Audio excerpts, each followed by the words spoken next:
Algunos me llaman naturaleza, otros madre naturaleza.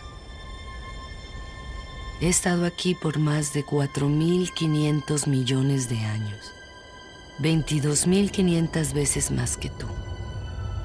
En realidad no necesito a las personas, pero las personas sí me necesitan. He alimentado especies más grandes que la tuya. He dejado morir especies más grandes que la tuya. Como elijas vivir cada día, realmente no me importa. Soy la naturaleza. Yo seguiré adelante. Estoy preparada para evolucionar.